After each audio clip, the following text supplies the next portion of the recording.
कैसे हैं आप सब। होपफुली सब लोग ठीक होंगे, मज़े में होंगे। Welcome back to my channel.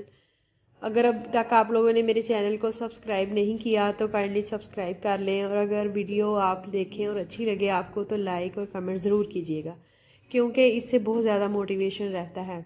मैं बना रही थी यहाँ पे नाश्ता। शामी कबाब पड़े हुए थे और ये जस्ट 3 ही रह गए थे, बाकी सारे यूज़ हो चुके थे। तो मैंने कहा चलो इनके ही ना आज सैंडविचेस बना लेती हूँ नाश्ते में। इस तरह से ना कभी कभी चीज़ होती है कि जो फटाफट बन जाती है तो इजी रह जाता है नाश्ता बनाना। तो ये मैं वाइट ब्रेड के साथ जो बना रही थी वो रोहान के लिए था। वो ना ये ब्राउन ब्रेड इतने शौक से नहीं खाता, तो मैंने दोनों साइड्स पे ना उसके ब्रेड में लगा दिए थे चीज़ स्लाइस, ताकि वो स्टिक हो जाए अच्छी तरह से कबाब उसमें, और वो उसका जो है ना मटीरियल जो है ना वो गिरे ना, क्योंकि वो खुद भी ऐसे सैंडविच बना हुआ ना हाथ में पकड़ के खा लेता है, तो फिर यही डर होता है कि इधर उधर उसके ज़र्रे ना गिरते हों। तो बस इसके साथ मैंने फिर चाय वगैरह बना ली थी, हस्बैंड को ऑलरेडी मैं दे चुकी थी बना के। तो वो बस थोड़ा लेट ही उठते हैं, जब उठते हैं तो उन्हें बहुत जल्दी होती है जाने की, तो बस फिर फटाफट नाश्ता करके ना वो निकल जाते हैं। तो ये मैं अपना कट कर रही थी और उसके बाद बस फिर हम लोगों ने चाय शाय पी ली थी। तो दिन बस इसी तरह से चल रहे हैं आजकल के, थोड़े लेजी और थोड़े होता है ना जब मौसम चेंज होता है तो एक थोड़ी उदासी उदासी सी होने लग जाती है शाम के टाइम। विंटर के डेज मुझे इसलिए भी इतने ख़ास पसंद नहीं है क्योंकि शाम जो होती है ना वो बड़ी उदास सी होती है, और सब लोग जल्दी से ही अपने अपने ना रूम्स में चले जाते हैं और खामोशी खामोशी सी हो जाती है घरों में। तो यहाँ पे था दोपहर का टाइम, तो मैंने कहा चलो कुछ ना लाइट सा बना लेती हूँ। तो यहाँ पे मैं बना रही थी वेजिटेबल पुलाव। तो उसके लिए मैंने ऑयल में प्याज फ्राई कर लिया, उसका ना कलर थोड़ा सा डार्क किया है मैंने। तो क्योंकि सब्जियां डालनी है ना तो उसमें फिर राइस थोड़े से अगर अच्छे कलर के होंगे बादामी से तो वो अच्छे लगेंगे। कभी कभी ना इस तरह की चीज़ को दिल करता है जिसमें ज़्यादा सारी सब्जियां हों। कटलेट्स में बनाती होती हूँ इस तरह के, और राइस में भी ये चीज़ बहुत अच्छी लगती है, स्पेशली जब न्यू मटर और न्यू गाजरें आती है ना पाकिस्तान में, तो वो बहुत अच्छे लगते हैं राइस। उनका एक अपना ही ख़ास टेस्ट होता है। यहाँ तो खैर यूएई में तो इस तरह से है कि गोभी गाजर और मटर वगैरह जो हैं वो तो हम फ्रोज़न ही यूज़ करते हैं मटर, लेकिन ये तीनों सब्जियां जो है ना सारा साल अवेलेबल ही रहती हैं। तो इसलिए वो मज़ा नहीं आता जो पाकिस्तान में आता है ना, न्यू आलू आते हैं तो उनका भी एक ख़ास टेस्ट होता है। तो बस इसी तरह से मैंने भी उसी ना याद को ताज़ा करने के लिए आलू मटर गोभी और गाजर वो मैंने डाली थी इसमें। तो उनको ना मैं फिर इसी मसाले में अच्छी तरह से भून लूँगी। ज़्यादा मसाले वगैरह इसमें नहीं जाते, बिल्कुल लाइट से होते हैं और ये बड़े यमी लगते हैं, खाने में बहुत टेस्टी लगते हैं। तो मेरी अम्मी बनाती होती थी जस्ट नमक और सब्ज़ मिर्च डाल के ना, तो बड़े अच्छे लगते होते थे। खैर पाकिस्तान की तो सब्जियों का अपना ही एक टेस्ट है। तो यहाँ पे मैंने ना जूलियन कट किया हुआ इसमें अदरक डाल दिया। हस्बैंड को काफ़ी पसंद है इस तरह से ना अदरक सब्जियों में, जो भी मिसालन वगैरह बनाऊँ ना उसमें भी डालती हूँ, शौक से खाते हैं वो। तो बाद में मैंने इसमें डाल दिया है ज़ीरा, और नेक्स्ट इसमें मैं डालूँगी धनिया पाउडर, और हाफ़ टी स्पून इसमें मैं डाल दूँगी गरम मसाला। होल नहीं मैं डाल रही क्योंकि इसमें ज़्यादा कुछ नहीं आता। ये मैंने ग्रीन चिलीज़ जो है ना उसका पेस्ट बना के रखा हुआ है, वो इसमें मैं नेक्स्ट डाल रही हूँ। शाम के टाइम ना हमारा प्रोग्राम था बाहर जाने का, कुछ ग्रोसरी वगैरह भी करनी थी, और कुछ मेरे ना भाई इधर रहते हैं तो वो उन्होंने आना था, उनकी ना आज बर्थडे थी और हम लोग सोच रहे थे कि उनको ना थोड़ा सा सरप्राइज़ करते हैं। तो इसलिए भी फिर मैंने ना दोपहर में ये वाले राइस बना लिए कि चलो एक तो लाइट से होते हैं, दूसरा ये कि हर टाइम चिकन मीट और ये चीज़ें खा खा के भी ना ऐसे दिल उकसाने लग जाता है। तो सब्जियां भी खानी चाहिए लाइफ में, उनको भी ऐड ऑन रखना चाहिए। तो बस फिर इनको ना अच्छी तरह से मैंने मिक्स कर लिया है, भून लेना है इनको ना अच्छी तरह से। ये देखिए मसाला जो प्याज का बना हुआ था ना बिल्कुल इसमें डिज़ोल्व हो गया है, प्याज अलग अलग से नज़र नहीं आ रहे। तो बस इसमें मैं ना चावलों की ना डबल क्वांटिटी के हिसाब से पानी ऐड कर दूंगी। चावल जो हैं वो मैंने ऑलरेडी सोक करके रखे हुए थे, तकरीबन 20 से 25 मिनट हो गए थे उनको सोक किए हुए। जब ये पानी पकना स्टार्ट हो गया तो अब मैं इसमें राइस ऐड करने स्टार्ट कर दूंगी। आप लोग अपने अपने घर में किस तरह के राइस ज़्यादा शौक से बनाते हैं, किस तरह के राइस खाए जाते हैं आपके घर में, ज़रूर कमेंट में अपनी ना उसका इजहार कीजिएगा, शेयर कीजिएगा अपनी प्रेजेंस का। तो मैं तो वैसे पर्सनली ना चना राइस ज़्यादा बनाती हूँ अपने घर में, और मटर पुलाव ज़्यादा बनाती हूँ, क्योंकि मुझे ये इस तरह की लाइट चीज़ें जो है ना वो ज़्यादा पसंद है। इस तरह एक्चुअली ना यहाँ यूएई में हम लोग रहते हैं, रिलेटिव तो होते नहीं हैं यहाँ, हम इधर उधर जाना आना नहीं होता, तो ज़्यादातर यही एक एक्टिविटी होती है कि छुट्टी का दिन है तो चलो बाहर चलते हैं, खाना वाना खा आते हैं, दैट्स इट। तो इसलिए भी मैं फिर ना घर में इस तरह की लाइट चीज़ें ज़्यादा बनाती हूँ। तो दूसरी चीज़ें भी खैर बनती हैं लेकिन इतनी ज़्यादा नहीं बनती।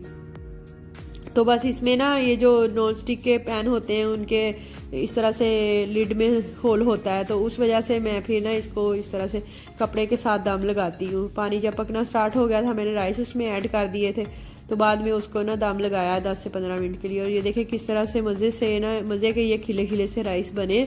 साथ में मैंने ना इसके मिंट रायता बना लिया था, ये सब्ज़ मिर्च धनिया और पुदीना की चटनी मैंने बना के रखी होती है फ्रीज में, तो बस वो दही मैंने ऐड की, थोड़ा सा उसमें ज़ीरा पाउडर डाला और नमक डाल के, दैट्स इट। तो ये बहुत मज़े के राइस बने थे। आप तो ज़रूर ट्राई करें अगर आप पाकिस्तान में रहते हैं तो, क्योंकि पाकिस्तान में आजकल यही सीज़न चल रहा है कि नई सब्जियां आ रही हैं, नए आलू भी आ रहे हैं। जब नए आलू आते हैं तो आलू के पराठे भी बनते हैं, वो बहुत मज़े के लगते हैं। तो यहाँ पे आ गए थे हम लोग सिटी सेंटर अजमान, वहाँ पे हम लोगों ने ना सेलिब्रेशन करनी थी, भाई गए हुए थे हाथ धोने के लिए, तो हम लोगों ने खाना मेरे हस्बैंड ले आए थे, ये उनका ना फेवरेट खाना है, मतलब अलबेक वो बहुत पसंद करते हैं।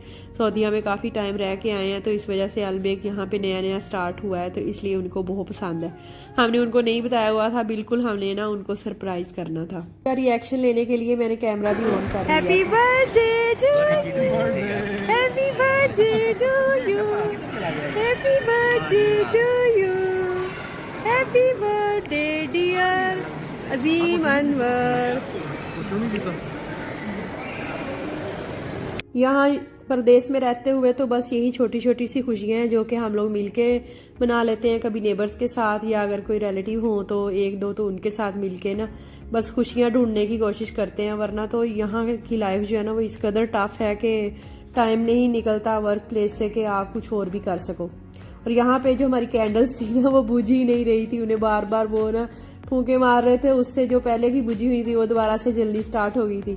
और रोहान को उस टाइम शदीद भूख लग रही थी और उसको ये था कि इस चीज़ को छोड़ो, मुझे खाना पहले सर्व कर दो। तो वो ना उसका सारा टाइम ध्यान जो है ना वो फ्राइज़ की तरफ ही लगा रहा।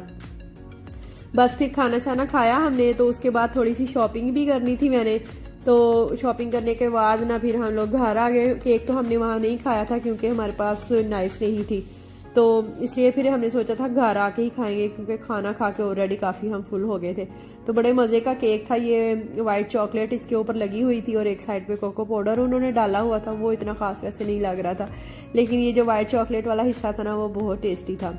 अच्छा, एंड पे ना मैं आप लोगों के साथ शेयर करूंगी अपनी आज की जो है शॉपिंग, इसलिए आपने वीडियो एंड तक देखना है। और अगर आपको वीडियो मेरी पसंद आ रही है तो kindly subscribe my channel and hit the bell icon, ताकि आपको नई नई आने वाली वीडियोस के नोटिफिकेशन भी मिलते रहें। तो बस यहाँ पे काफ़ी लेट नाइट हो रहा था तो हम लोगों ने थोड़ा थोड़ा सा ही केक लिया था, तो आके सोना भी था ना, फिर ज़्यादा टाइम जो हो रहा था, लेट जो हो रहे थे हम लोग, तो बाकी का हम लोगों ने रख दिया था कि चलो कल खाएंगे। तो नेक्स्ट डे का है वीडियो है ये। मैं चाय बना रही थी यहाँ पे, तो थोड़ा फ्री हो गई थी मैं। ये चाय का टाइम जो होता है ना मेरा इस तरह का होता है कि मैं ना फ्री हो के अपने हिसाब से कुछ ना कुछ काम करती हूँ। कभी व्लॉग करना बनाना हो, वीडियो बनानी हो तो वो बना लेती हूँ, अदरवाइज फिर ना आराम से बैठ के चिल करती हूँ, वीडियोस वगैरह के ना कर लेती हूँ अगर कोई काम करना हो उनका। तो यहाँ पे मैं आप लोगों के साथ शेयर कर रही हूँ अपनी कल की जो मैंने रात शॉपिंग की थी। हस्बैंड बोलते हैं जब इसके हाथ में पैसे आते हैं ना तो इसके हाथों पे खारिश होती रहती है जब तक ये उनमें से ना थोड़े से पैसे खर्च नहीं कर लेती। वो लोग पार्किंग में आ गए थे तो मैं अभी निकली नहीं थी सिटी सेंटर से, तो कह रहे तुम कहाँ रह गई हो। मैंने कहा मैं फ़लाँ शॉप पे खड़ी हूँ। तो कह रहे मुझे पता था कि तुम अपने ना हाथों की खारिश मिटाने के लिए कुछ ना कुछ खरीदने के लिए गई होगी। तो बस ये ना मौसम थोड़ा चेंज हो रहा है ना, तो मैं भी अपने लिए फिर ये ट्राउज़र शर्ट लेके आई थी। अच्छी इसकी ना वैरायटी थी, कॉटन का था ये और फुल स्लीव से। अभी हमारे घर में एसी चल रहा है लेकिन मुझे चूँकि एलर्जी है एसी से, इसलिए फिर मैं फुल स्लीव्स वाला अपने लिए ड्रेस ले आई थी। और वहाँ पे ना डील भी लगी हुई थी स्मार्ट बेबी पे, तो ये मैंने एक ट्राउज़र लिया था अपने लिए, काफ़ी अच्छा स्टफ़ था इसका भी। ये भी ना डील में लगा हुआ था। एक साइड की इसकी पॉकेट में ना जिप लगी हुई थी और एक साइड वाली सिंपल थी। पता नहीं ये उनकी क्या साइंस थी जो उन्होंने इस तरह से बनाया हुआ था। कुछ हस्बैंड ने भी अपनी शॉपिंग की थी, खैर उन्होंने कल नहीं की थी, कुछ दिन पहले की थी, वो भी ऐसे ही पड़ी हुई थी। तो मैंने कहा था चलो ये ना चीज़ें सारी एक साथ ही वॉश कर दूँगी। कुछ लेडीज़ होती हैं ना जस्ट अपने ऊपर ही पैसा खर्च करती हैं और हस्बैंड का ख्याल नहीं करती, लेकिन मेरा ख्याल है कि दोनों को ही वेल मैनर्ड होना चाहिए। ये नहीं कि ये कुछ लेडीज़ होती हैं अपने ऊपर खर्च करती हैं, खुद को वेल ड्रेस रखती हैं लेकिन हस्बैंड का ख्याल नहीं। तो जब तक आपके हस्बैंड भी वेल ड्रेस नहीं होंगे तो आपका उसके साथ फैशनेबल होने का कोई फ़ायदा नहीं है, फिर कोई ना वो मज़े की चीज़ नहीं लगती, मज़े की बात नहीं लगती। तो ये उनको बोल बोल के मैंने भी दिला दी थी, मैंने कहा कुछ अपने ऊपर भी खर्च कर लिया करें। तो उन्होंने भी आज दिल खोल के 4-5 शर्ट्स ले ली थी और एक अपने लिए पैंट लेके आए थे। तो ये फिर अब मैं ना इनके टैग्स वगैरह उतार के तो फिर इनको धो के रख दूँगी। तो जी ये था आज का सिंपल सा वीलॉग, होपफुली आप लोगों को पसंद आया होगा। Thank you for watching, till the next time, अल्लाह हाफिज़। वीडियो को लाइक और कमेंट ज़रूर कीजिएगा। Bye bye, take care.